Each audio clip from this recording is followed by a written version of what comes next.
చెరగనిది తరగనిది ఏదైనా ఉందంటే విద్య.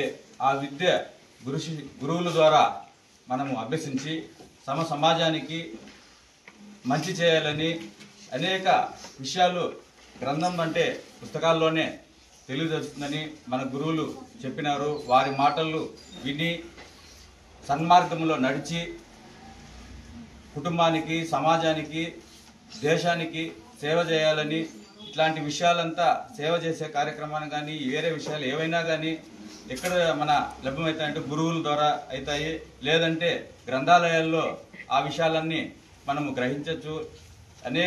ఎంతో టైం వేస్ట్ చేస్తూ ఉంటాం. ఆ టైంలో కూడా మనం చేయాల్సింది ఒకటే, ఈ గ్రంథాలయాలకు వచ్చి అనేక మంచి విషయాలు మనము సన్మార్గంలో నడిచేదానికి ఏమేమి పెద్దలు ఇవి రచించినారో వారి సూచనలు సలహాలు తీసుకుంటూ ఈ గ్రంథాలు ఉన్న పూర్తి సమాచారాన్ని మనం సేకరించి మనకి మన కుటుంబానికి సన్మార్గంలో నడిచేదానికి సమాజానికి తోడ్పడాలని మీరందరూ ఇదే మాదిరిగా వాల్మీకి మహర్షి ఇలా ఎంతోమంది మన పెద్దలు రచించినటువంటి గ్రంథాలయాల్లో ఉన్నటువంటి సారాంశాన్ని తీసుకొని సమాజానికి తోడ్పడాలని ఇక్కడికి ఇచ్చేసిన విద్యార్థులకు పేరు పేరున తెలియజేసుకుంటూ ఈ అవకాశం ఇచ్చిన పెద్దలందరికీ నా ధన్యవాదాలు.